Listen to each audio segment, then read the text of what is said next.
Well, there's been so much going on. We have so much to talk about tonight, so let's just get right to it. All righty. We want to make sure that we are defunding the police and utilizing those resources to invest in our communities.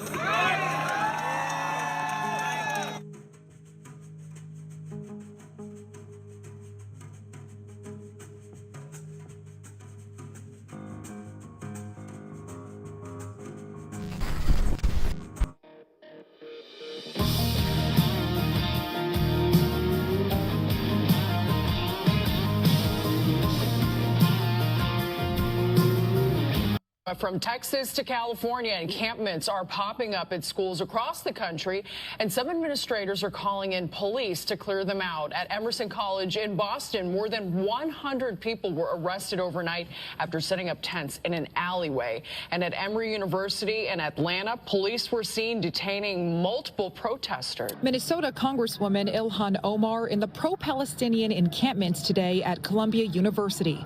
She was with her daughter, who was suspended from neighboring Barnard College for participating in demonstrations that resulted in over 100 people arrested for trespassing. They see me as a powerful voice that needs to be silenced. Frankly, it is expected, because when you push power, power pushes back. How do you think this will translate to the Jewish students who are facing anti-Semitism here on campus? So I actually met a lot of Jewish students that are in the encampment. They say in Arabic sometimes, Ya Hamas, Ya Habib, Udrub, Udrub, Tel Aviv, which means like, oh, how like friendly, like how we love you, Hamas. Go and like strike Tel Aviv. But it's not what you think. Not what you think. Just have it and drink. It's not what you think.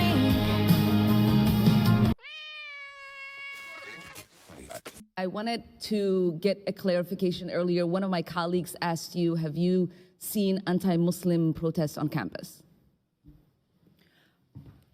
I have seen, we have had pro-Israeli demonstrations on campus. No. But just not a protest that was not, against Muslims. No, I have Have you not seen one against Arabs?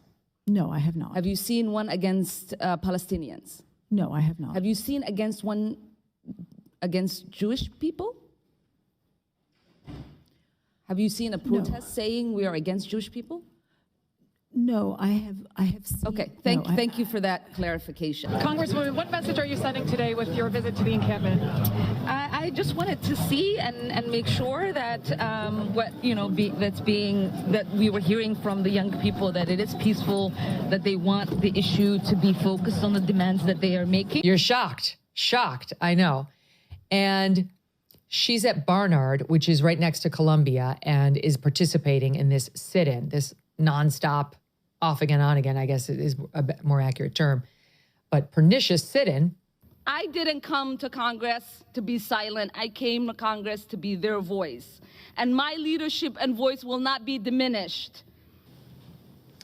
Exactly. I mean, what does it say about our state of our society right now that the daughter of a sitting member of Congress is arrested at a pro-terror rally where she was amongst people who are chanting death to the Jews, death to America, who are saying we are Hamas, who were abusive to the police? And guess what? We were reading our email, and it said we had 15 minutes to go get our shit if we wanted it. And we'd have to go with a public safety escort. I was like, I'm not going to do that. But I was a little frantic, like, where am I going to sleep? Where am I gonna go? And also, all of my shit is thrown into a random lot. It's pretty horrible. I don't know when I can go home, and I don't know if I ever will be able to. And let's take note of those who've endorsed these pro-terrorist anti-Semites. A terrorist organization, Hamas, the world's leading state sponsor of terrorism, Iran, and members of the squad, including my colleague from Minnesota, Ilhan Omar. Not exactly good company. She, along with the other students who were not complying with the police directives and so on, came out, got the full Vogue, is it Teen Vogue treatment? It's Teen always Vogue. Teen Vogue. It's always Teen Vogue. And look, here she is. She's such a hero. The headline, Isra Hirsi, Ilhan Omar's daughter, on Colombia arrests, Barnard suspension, Palestine protests. Steve, Natasha, Ilhan Omar is actually the latest politician to visit Columbia University. Yesterday, we had Republican House Speaker Mike Johnson. Today, the progressive Congresswoman Ilhan Omar. She was greeted by pro-Palestinian protesters, so we asked her what message this may be sending to Jewish students who are experiencing anti-Semitism on campus. Ilhan Omar is encouraging violence against Jewish students. There should be zero tolerance for anti-Semitism on our college campuses, in our communities, or anywhere across our country. I didn't come to Congress to be silent. I came to Congress to be their voice. And my leadership and voice will not be diminished. Because they are disgusting and they are ruining our society. And they're, by the way, I don't even think they're all students either. I think half of them are paid to be there. We know that they're being bused to these protests. And it's not about Israel. It's about the destabilization of America. That is their intent. Negotiations have resumed as of early this morning, and progress is being made after 30 hours of a pause on negotiations. My voice will get louder and stronger, and my leadership will be celebrated around the world as it has been. But it's not what you think. Not what you think. Just have it and drink. It's not what you think. No, no.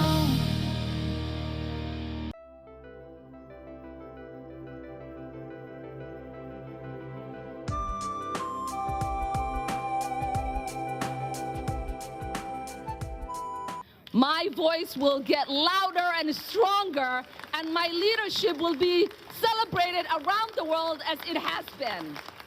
Where she was amongst people who are chanting death to the Jews, death to America, who are saying we are Hamas, who were abusive to the police. And guess what? President Biden yesterday condemned the anti-Semitic comments directed toward Jewish students, but added that he also condemned anyone who doesn't realize what Palestinians are going through.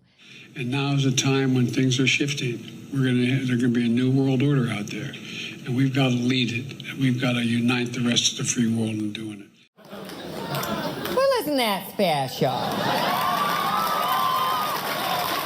Thanks a lot for searching that out, man. Appreciate that. Fisherman in the box. Fisherman in a box. Whenever I go across the country and people find out I'm from Minnesota, they're like, ugh,